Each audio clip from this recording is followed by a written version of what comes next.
my slides. I might disappear when this happens. I'm not sure. It might just be my disembodied voice if this works at all. Love your study, Dr. Lecter. Thank you. Thank you. Somebody on Reddit specifically like made this for their own Zoom purposes, and it's really a godsend. I'm never going back. I'm in a tiny thumbnail. Okay, well that works. That works more or less well enough. So yeah, I have a couple more slides about some of the stuff we were already talking about. So we'll kind of wrap it up because it also like addresses a few things people asked specifically on Tumblr and a couple of reading suggestions. And then I'll also link to the slides on Tumblr. And maybe I can just share it and drop it in the chat as well when we wrap things up. But also like if people have any other, questions, things they want to share, especially if you've had like positive experiences advocating for yourself in a therapeutic relationship in the past, or just questions that you asked or moments when you knew it was time to move on or something, or that you knew somebody was a good therapist, like keep those goods coming too. So here are some of the red flags. I feel like a lot of what we talked about today kind of already encompasses it, but it all comes back, in my point of view, to can this person at least like accept information from you and see it as useful information? And unfortunately, there are a lot of therapists out there and just a lot of people with like advanced degrees in general who like just don't trust other people to name their experience or their emotions, or who think because of their training that they can always tell what's really going on inside of someone rather than trusting a person to describe their experience. And that is particularly a problem for autistic people because we know from the research that non-autistic people cannot read our emotions. They're really, really bad at empathizing with us, and they're really bad at communicating with us. For decades, that is a problem that has been pinned on autistics, but we know better than that. We know that actually autistics put a lot of effort in trying to understand how to interpret and communicate with neurotypicals, even though it's not our native language, so to speak. But neurotypicals do not extend that same effort or attempt to gain skills in communicating with us. And so that means there's a lot of therapists who will completely misgauge how we're feeling, will attribute motives to us that we don't have. And just there's just a lot of problems that can come from that if a practitioner is lacking in humility. So here are some of the red flags to kind of be on the lookout for. If they're defensive in the face of any questioning whatsoever, if they're really condescending to you and won't even kind of describe their process or why they're doing what they're doing, if they refuse to answer questions, again, personal questions, that's one thing. Some therapists have really tight lids put on that, but if they won't ask any questions about why they're assigning a particular homework to you, or why they're going with a particular course of treatment, or even like why they're asking you a particular question, that means they're not letting you in on the process that in theory is here for you. Though of course, with the power structures being what they are, they don't always think of it as that being the goal.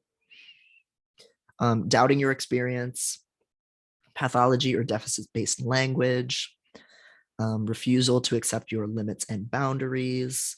So that can be anything from, like I was talking about earlier, oh, it's really hard for me to actually get to the therapy office. The commute is very stressful to me. Can we do telehealth? To something like, I don't, want you to assign readings for me. I don't want you to assign reflective writing for me because I don't want to bring that stuff or I can't bring that stuff to the appointment at this point of time and in the relationship. Or just, again, probing for you to talk about things that you're not ready to talk about. A good therapist should be able to understand and not be offended by the fact that you don't trust them right out the gate. And I think a lot of these red flags ultimately do come down to like ego and people with institutional power not being able to handle it sometimes when they're questioned on this idea that they're supposed to be the be all and end all authority for every client, and clients should just open up to them and expose their vulnerabilities right out the gate. Policing how you describe your experience or how you emote. This is a big one for a lot of autistic therapy seekers. We get told we're too flat, or that we're over emoting and we're being hysterical and cartoonish, and that we're being manipulative or like provocative by being overly expressive. That's something that a lot of autistic people also hear. A friend of mine, one of their therapists even like straight up dumped them because their therapist told them like, I don't know how to read the emotions on your face. I can't figure out what you're feeling ever. I don't know how to connect with you. I don't feel connected to you. And I asked for outside help from other therapists in how to better connect with you. And they didn't have any advice either. Like, can you, like, that one just always still staggers me that I know somebody who heard that from a therapist. Like, for a therapist to just say that like the way that you emote is wrong is just really disturbing and upsetting. Assuming you're being paranoid or irrational for noticing patterns of mistreatment, especially with regard to bias, and lack of awareness of really basic concepts, neurodiversity, racial justice, just material economic concerns, and so on and so forth. I have an article from a couple of years ago called How to Get the Most Out of Therapy. And I'll also add that a link to that in the slides after this, before I link to the slides on Tumblr so everybody can see them. And one of the things that I talk about in that advice is how a good therapist will be able to take in and reflect upon and adjust and course correct if you tell them that their advice sucks. Therapists talk a really strong game about being emotionally authentic and authenticity in the therapeutic relationship. Like they really want that real, raw emotional connection piece, which is hard for a lot of autistics to like make them feel because we emote in a different way. But being authentic in therapy also means saying, hey, I've noticed this pattern. You know, anytime I tell you that I have a concern with any of my friends, you ask me why I'm even friends with that person.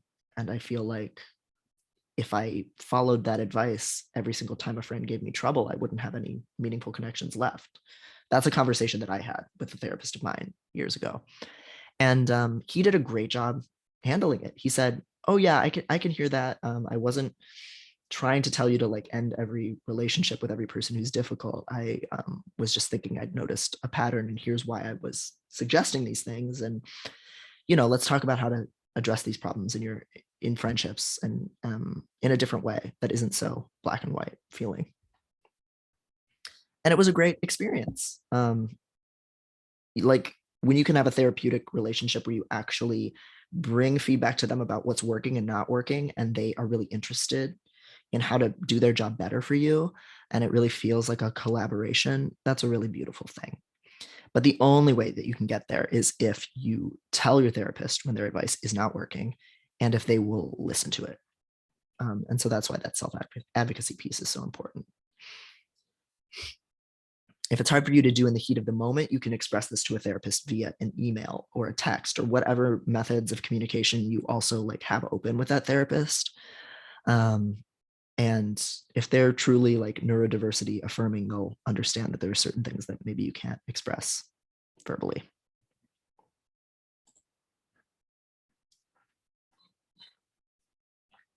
And as we've already emphasized a ton today, don't be afraid to hit the bricks if somebody sucks. But hopefully, most of the time, you can instead just say, like once somebody's earned like baseline trust from you, you can instead just say, this advice isn't working for me, or this way of talking about the problem isn't working for me. Can we address it in a different way? So this is another article that I've written about this topic called Thoughts Are Not Feelings is Shitty Psychological Advice. And this goes back to the previous slide where I was talking about how therapists will sometimes police how neurodivergent patients or clients talk about our feelings. And one thing that often happens is, as Maddie was also kind of touching on today, we tend to intellectualize our feelings. We want to be able to describe, here's how I knew I was feeling a thing, here's why I feel that way, here's where it came from, here's the story that I have about the feeling. And some therapists will always interpret that as distancing. And sometimes it's true that we use over intellectualizing as a way to create distance between our emotions and ourselves. But other times, especially for a lot of autistic people who just don't feel connected to our emotions, or have been invalidated on our emotions for a really long time, the only way for us to get to the truth of what we're feeling is through that story. And so sometimes we'll tell a story about what we're feeling, or we'll use a long explanation to try to get at the emotional truth that feels so big that a single word like I'm feeling sad or I'm feeling suicidal just does not encompass what we're actually dealing with. So that's what this article is about, and experiences I've had in the past and others have had in the past where I've tried to share an emotion by saying, I feel like everyone's abandoning me, for example. And a therapist says something like, that's a thought, not a feeling. What's the emotion that you're feeling? And that's just not helpful to me, because what I'm experiencing is like fear of abandonment and a series of thoughts and memories and anticipated outcomes connected to that. And I need to be able to say all of that to convey the emotion from where I'm sitting, or for me to be able to even like recognize the emotion. And this is something I've heard from a lot of neurodivergent therapy seekers. So if you notice that a therapist is trying to kind of put emotions and feelings and thoughts in like discrete little boxes and polices how you try to convey your experience, it may be worth challenging them on that. Or even if they're just trying to get you to emote and process emotion in a neurotypical way, challenging them on that can be important to do. Witchy Faye said, after several years, a therapist of mine told me, without even being prompted, that he may have underestimated my issues at first because I looked competent.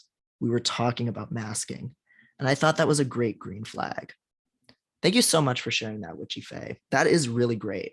And I think it's like in that story, so many things we've been talking about today kind of come up. That idea that Maddie shared of therapists assuming that she was fine because she could already explain her situation. I think a monster also shared an example, or maybe it was someone else, of a therapist saying, well, you seem like you're fine. You already got this figured out. And also that experience that I have often had with therapists of them thinking I'm doing fine, or thinking I'm feeling one way when I'm actually feeling completely a different way because I'm masking. My last therapist, he would kill me with how often he would always think I was tired, or said that I looked tired or looked sad. And it's like, bitch, this is just how I look. Like, this is me when I'm not masking. When I'm not masking, I look more haggard because I'm not faking a smile. So you're welcome. I felt comfortable around you to show that, but now I don't because you said some shit like that. Jen Laham added, and being likable. Oh my gosh, yes. There are therapists in general, the people who are drawn towards working in therapy, to paint with like a really unfairly broad brush, they're like empaths, right? They're people who often are like sociable and intuitive and emotional, and they want that emotional connection with other people, and they want to help people who are like lost. And nothing's wrong with any of those things, but if you are someone then who is very analytic and may seem cold, or may seem very polite and pleasant, or like you have your shit together because you're masking and you're trying to control your image at all times because you're like super hyper vigilant about rejection at all times, a lot of times the therapist will look at you and go, wow, this person is so insightful. They're so interesting. They're funny. They're winning at therapy by making me laugh. I really like this person and they seem intelligent. Things must not be that bad for them. When actually it's that whole performance that is the reason why we're doing so badly. And actually the fact that we can't even be raw and messy in therapy of all places reveals just how deep the suffering goes, you know? Some therapists never figure that out, but Witchy Faye, it's like really nice that that your therapist could kind of say, I misread you in your situation at first. And now I'm understanding more of all of the things that you need help with and that we're going to work on together. Like it's so funny to me, like how like just like gut vibe based a lot of like neurotypical, even like therapists like processing of people is. It's just like, do I feel good hanging around this person, or do I feel sad hanging around them? or do I feel like they have it in control? My feeling must be the truth. It's wild. I mean, empathy seems like a cool tool to have, but I'm kind of sometimes glad I don't have it because it's like can mislead you so much. And then one of the things I wanted to wrap up today's conversation with is I got a question from someone on Tumblr who said, how do you know when it's time to end therapy, when you've gotten enough out of it? And I think my last therapist was a real object lesson in that. I've shared a couple of issues I had with him, and I've also shared great things about him. When I had trouble with his advice, he took it on, took it seriously, and we had a great conversation. When I told him about new things that I wanted to talk about or things I had learned about myself from reading self-help books, he was interested and he would incorporate it and kind of work with that information. Just like a humble person who respected me and we could interact. And we did a lot of good work together related to just like self-advocacy in my family and workplace stress that I was dealing with at the time that was really bad. And he was really giving me pep talks when I was first selling my first book. And there was a lot of just like good stuff going on there. He encouraged me to get more in touch with my feelings by doing like regular, like weekly, like feel your feelings, like journaling. And for weeks, he would recommend that. And I thought it sounded like embarrassing, cringe inducing, awful. I said I would never do it. And then I finally did it and it helped me learn to recognize my feelings. And then I told him and he was smug, but in an appropriate way, like, oh, I'm glad you finally came around to trying that. But there were things he was not so good at. Like he didn't understand autism. Like I said, like he mistook my masking for who I really was. He would think that I looked tired or sad when I was just like neutral, and that was just how I looked when I was relaxed. He couldn't understand like some of the things in life that cause me stress because I need really clear expectations and I need a lot of recovery time and I can't travel easily. Like just there were things that he just couldn't wrap his head around how hard I found it. And so he never had helpful advice for it. Because he couldn't like give those facts about me enough weight when I was kind of trying to express like a decision I was trying to make or something I was trying to balance. He couldn't understand the weight of those factors. And so like the time came where therapy was becoming more stress rather than like a source of relief in my life. And I told him, like I'm gonna need to stop. And he said, working on our shit in therapy is like peeling back layers of an onion. There's always more to work on, and like that also means like you can't like we don't always like constantly work on it. We're not constantly working on ourselves. Like there's periods in life where we're peeling back layers, and there's periods where we're like focusing on other things, and we're like good. And if you want to come back at some point, that would be great. It's been a pleasure working with you. But like it's your call, and you've kind of already mentioned certain things that were making therapy stressful for you now, and so like that's that. um and then when the pandemic happened, he texted me to see if I wanted any like kind of pick up help during that time, or just to see how I was doing, which was really lovely and nice. So that's my own personal journey of that. I think sometimes you'll have a therapist who really helps you tackle your like issues in your romantic relationships, but they're not really good at bigger existential questions about your life and your career, and building a life that's sustainable for you, and maybe not having a career and all those things. And so you get what you need out of that therapist, and then you move on to the next, or you work on some kind of basic family self-advocacy stuff with a therapist who's great at that and really validates that your trauma was real and that you deserve to stand up for yourself. But then the therapist just doesn't get ADHD or doesn't get bipolar or autism. Like they just don't get elements of that experience, and so you need to find someone else, or find a support group or some other source of support. That doesn't mean that like all of the therapy up to that point was a waste. It's like going to a physical therapist and learning exercises to help you kind of work out a kink in your back or your neck. You'll still always have those tools after you leave therapy, those stretches, that you can continue to use them when they're helpful, and those insights that you've learned about yourself. So I think that's a way to kind of think about it potentially. And it doesn't mean you have to think that the therapist is like irredeemable or bad or incompetent or something like that. Sometimes it's just like, I've done enough work on myself for this period in my life, and right now I don't want to be staring into that abyss. Like, we can't, some of us cannot do that all the time. Some of us do not want to. You don't need to be in therapy constantly. You can take breaks and come back when you decide there's something you want to work on. And you also can ask yourself, like, are the mental health needs that I have needs I can meet in some method that isn't therapy, or that I can supplement therapy, with these tools? And that's where some self-help books, though many of them are trash, books that are critical of capitalism and systemic racism and transphobia can help give you some context. Support groups and discussion groups, either in person or online. Other kind of practices for just regulating your body. We talked about somatic therapy, so other methods of down-regulating your anxiety. That might be something like meditation or mindfulness. It could be lifting weights. It could be going for a run. It could be gardening, going to museums, going to the park, volunteering. It can be any number of things depending on what what works for you. Practicing new kind of scripts and self-advocacy tools in your relationships.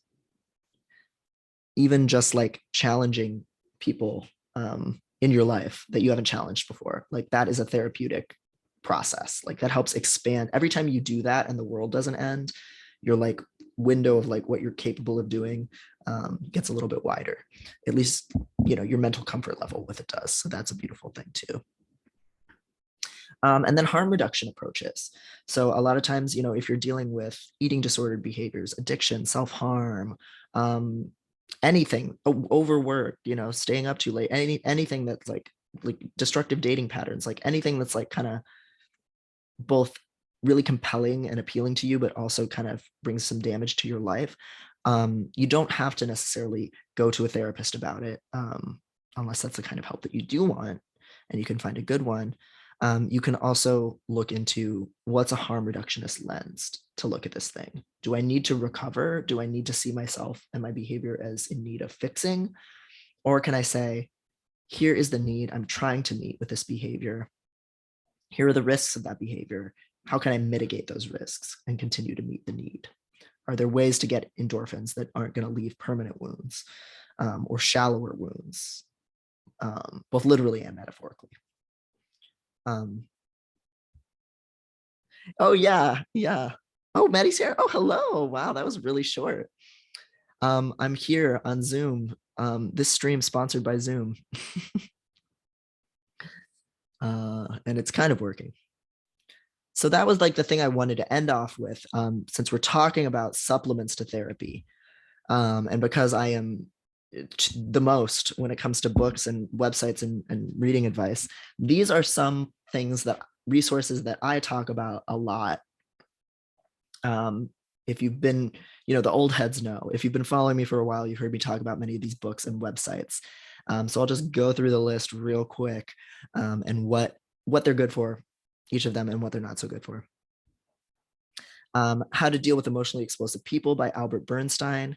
This book got recommended to me as a book on de-escalation tactics for, like, if you want to intervene when you see like a fight outside and want to make sure that nobody calls the cops, and you want to de-escalate the fight so nobody gets hurt, or even just interpersonal conflicts in activist groups or like support group meetings or in your relationships.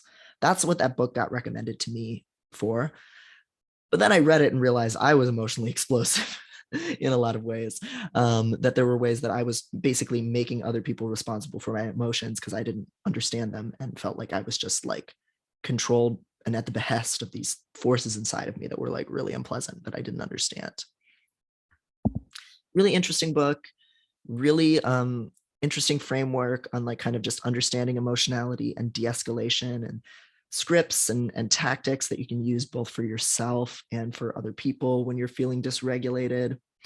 And he also just has really interesting thoughts about diagnosis. Like, he talks about CPTSD, complex post-traumatic stress disorder, as a political diagnosis, that basically therapists came up with CPTSD to kind of mention that like to kind of acknowledge that like racism is traumatic, for example.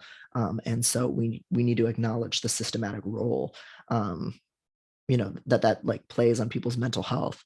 And he's kind of points out how like it was, as a political diagnosis, it was created with the best of intentions to like highlight the trauma of oppression.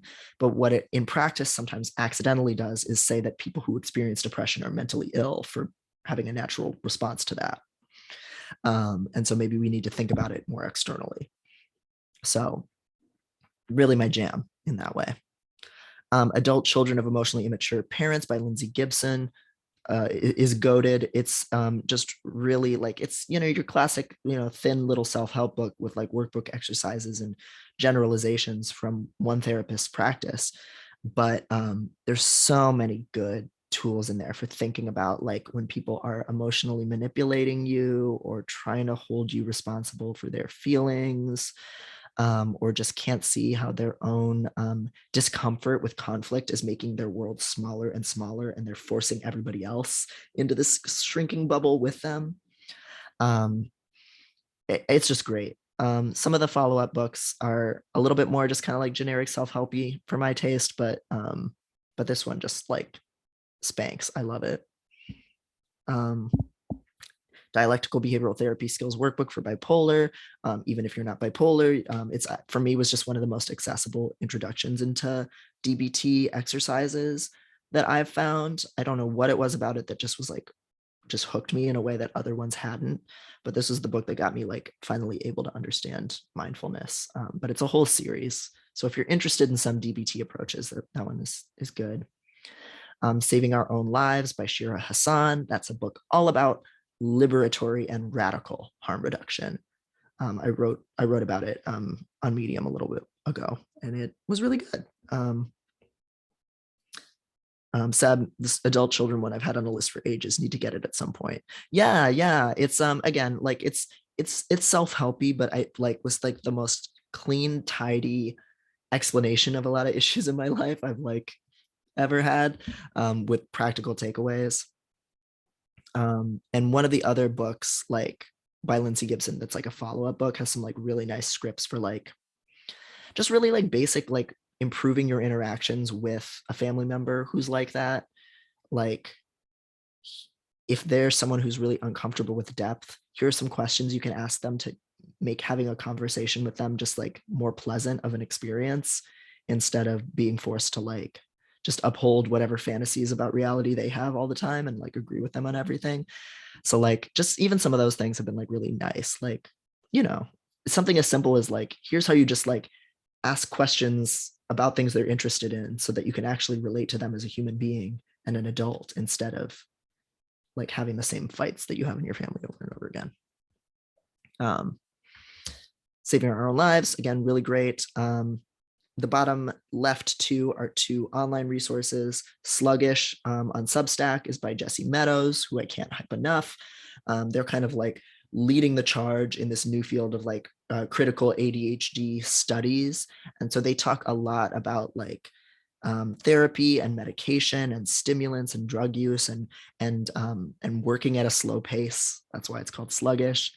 And like accepting that we are not independent, that being an independent capitalist person isn't the goal for a lot of us, and that's okay. That's actually a good thing to recognize that we're interdependent. And they just also just do like really good quality science reporting on just like debunking psychobabble and pop psychology that's really bad. So Seb, I just really suck at focusing on reading. That's why I find audiobooks so helpful. Are you going to be reading your next book again? Yes, I believe so. I think because it's the same publisher and everything like went well. Yeah, I'm going to be narrating the next audiobook. So that'll be fun. But I'm in edits right now. So I'm in hell. Captain Awkward is an advice columnist. I really like her advice. Like she just has really good boundary setting scripts and advice, how to like get out of the way of people that are trying to like manipulate situations or control everyone, and just minimize the control that they're asserting over you or exerting over you. because I'm usually somebody who thinks I'm supposed to like throw hands the second somebody's like fucking with me, and then I get mad at myself if I don't. But that's not actually the reality of how these things work, right? Like a lot of times you just want to say a little thing that'll like extricate yourself from the situation, that communicates like, oh, I'll take that under advisement. I'll think about that advice. Great. That just like ends the interaction and like establishes that you're the person that gets to decide what you do with your life. And Jen, Captain Awkward, is just, she's so good at coming up with little handy scripts for like hitting the bricks in a really elegant way where you're just like, peace, bye, fuck you, but the person doesn't feel angry at you, or at least they don't escalate.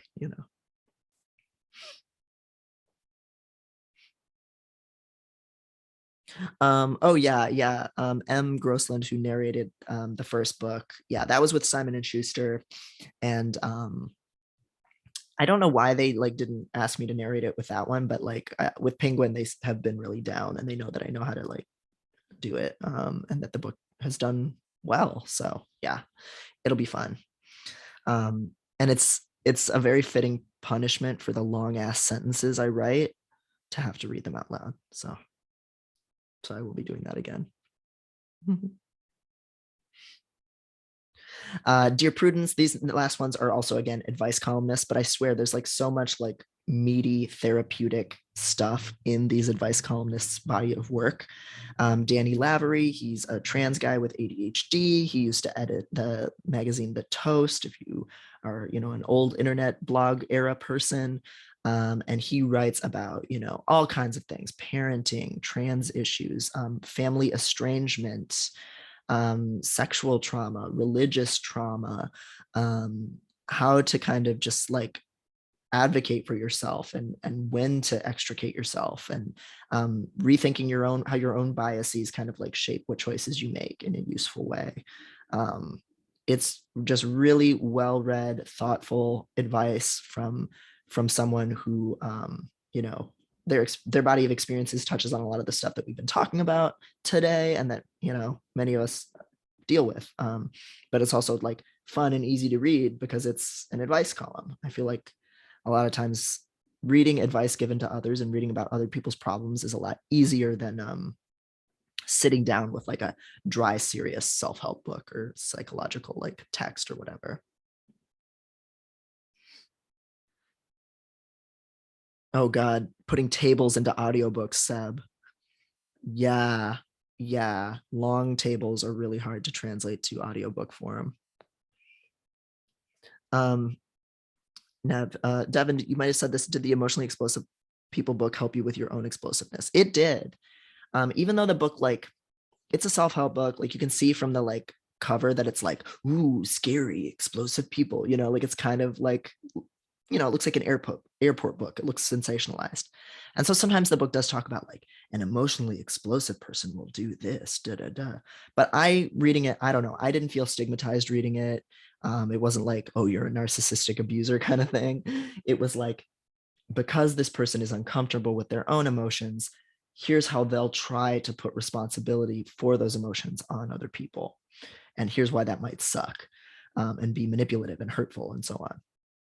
And even though it's written in the perspective of somebody who's dealing with an explosive person, because it's breaking down why the person's doing it and the effect that it has on others, it helped me recognize how other people were probably seeing me, when I'm in an emotionally explosive state. All I could think of before this was like, I'm in distress. I need this to stop. Like this is horrible. I need somebody. I need closure. I need this to be fixed. Right. So I found it very insightful. It helped me kind of understand steps I could take to advocate for myself and understand my emotions and my needs more effectively, rather than crushing it all down inside myself until it exploded out at other people. So like, it wasn't too bitter of a pill to swallow, even though it was like sometimes made me confront things that are tough about myself and the effect I've had on other people. Like it felt very manageable and like coherent. Like it helped to understand that rather than feeling pathologized or judged. And it was like practical enough that it gave me good things to walk away with. But yeah, also some of the people who view you as emotionally explosive might just be like, they don't like a boundary that you set, right? Like they can be like, it's such a tricky thing, right? Like if you've been like gaslit and invalidated all your life, or you have an emotionally immature family, for example, they might think you're being explosive just for having emotions or for having boundaries. Um, and that's not true. But these things all get tangled up in each other in so many interesting ways, where like I both was explosive and I stifle myself too much, and those things are related. And I had family members who were emotionally invalidating and who would think I was overreacting just for having any emotion. Right. So then I would try not to have any difficult emotions because they would just lecture me for it. But eventually, those emotions would spiral out and assert themselves, which was maybe better than nothing. Right. But it would be even better for me to be even more annoying to those people by advocating for myself sooner rather than later. And when I advocate for myself in a more level-headed way, it's harder for them to write off as me being like crazy. So it's all connected. It's all so complicated.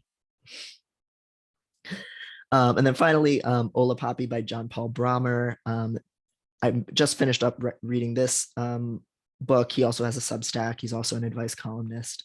And he talks about being closeted as a gay kid living in Oklahoma in the 90s and 2000s. He talks about like racial identity. He talks about like just like class concerns and working in publishing and the stress of being a creative, like bad hookups, relational trauma, being like financially dependent on a partner and getting out of it, like suicide ideation from when he was in middle school. Like he uses other advice column like letters as like a way to talk about his own kind of wisdom of life experience and mistakes that he's made. And it's just really beautiful, pleasant, approachable writing that's like very comforting, even while talking about, excuse me, really serious stuff. So it's a really fun read, even though it's about all that heavy stuff, if that makes sense, because he has a lot of humor and just like funny breakup and sex and dating stories mixed in with the real shit. So those are all resources that I think can be really helpful. Like I've certainly found for myself now, if somebody's like trying some shit with me, in the past I would have spiraled out in anxiety of not knowing how to cope. And now, thanks to just like reading these advice columnists, I have like scripts in my head and like ways of thinking that I can think, oh, here's how Captain Awkward would tell somebody quietly to fuck themselves in this situation, you know, or here's how Dear Prudence would like get out of this complete clusterfuck of a situation with minimal damage to myself. So, you know, your mileage may vary, but I found those things very therapeutically helpful. In much the same way that like support groups are very helpful. They let you see yourself in other people, helps you feel less alone and see how other people would have handled things. And that's really useful information to take in. Whew. So that is the end of my long slideshow. Thank you so much, everybody, for being here.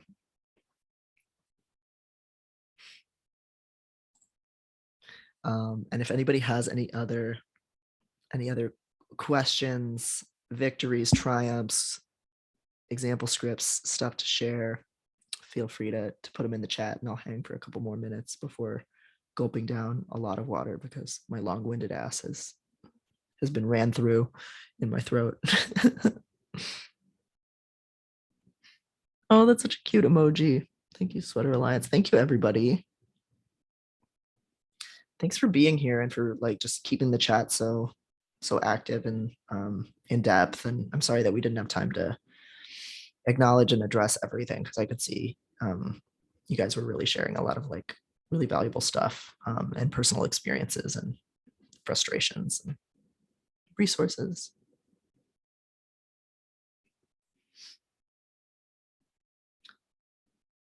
Oh, we got the little cat banging on the table. We love to see it.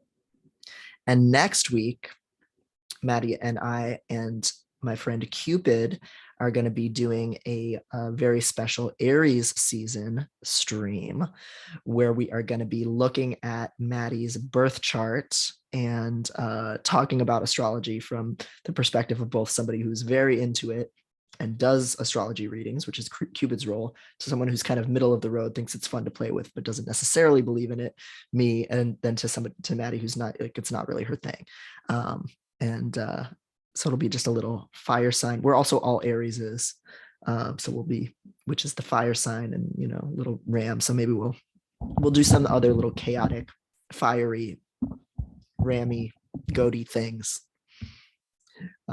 And just talk about astrology. And it'll be fun to have somebody who knows like actual like shit about the full complexity of astrology in the chat to like answer questions about it, because there's plenty of stuff I still don't understand. Hoped I'd just be watching the Gorillaz music video for Aries. Don't get me started on, oh my god, on Aries, on Damon and Jamie and their Aries relationship in Gorillaz. And oh my god, this will be a good thing to bring up next week, because Cupid and she and I have a lot of the same music taste, so we can talk about like Aries music artists and zodiac analyzing musicians. Fire sign gang. Seb, I feel like you've showed me, do you have like the old 2D figurine, like the long like the one that's like that big? I feel like you've shown me that one, unless I'm like combining images in my mind. Yeah, I remember that one. I think you've sent me the Jeep too. Love those Rillas. And, you know, okay, Lady Gaga's an Aries, Damon Albarn's an Aries, Elton John is an Aries, Mariah Carey is an Aries. Make of this what you will, including nothing, but I will make something out of it. Oh yeah, you need a Russell. You should get, they should make like a giant, like the chemically poisoned giant Russell, like that's bigger than the rest of the figurines, like, because that was like the plastic beach Russell, because that was a moment. And you wouldn't need the drums then. God. Murdoch. I love the variety of topics you cover on the streams. Thank you, Sweater Alliance. We're really having so much fun with it. And yeah, it's every week we get to just play around with new things to do. And I'm so thankful that like that Maddie is so like into like the experimenting with the format of the streams and like the technology on it to like make it so cool, to like, you know, it's just really, she's just pushing the art form of streaming beyond what it was. Okay, you're on your hold stream. Okay, we're gonna raid Maddie and get her hopefully over the 7-day stream requirement for Twitch. So let me set that up. Huh. Don't see you on here. Let's see. Oh, test device. Okay, boom.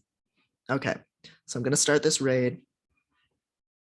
So in 90 seconds, we will be warping over to Test Device's channel.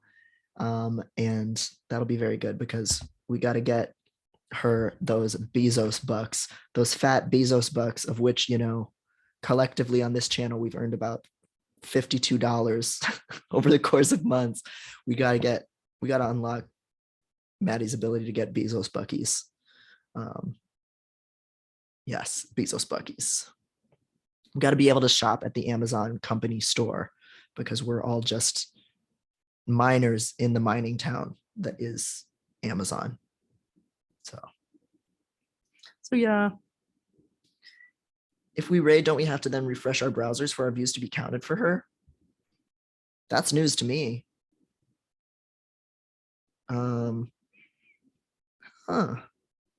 That's weird. I'll look into it, but that seems so unfair.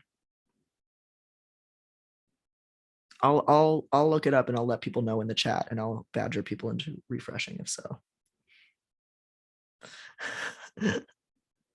No, I almost added adult children of immature parents to my wish list, but my parents buy my gifts from that list. That's a power move though. That's a good little that's a good little fuck you to them. Like, you created this problem. Now buy my way out of it. All right. See you guys on Maddie's channel.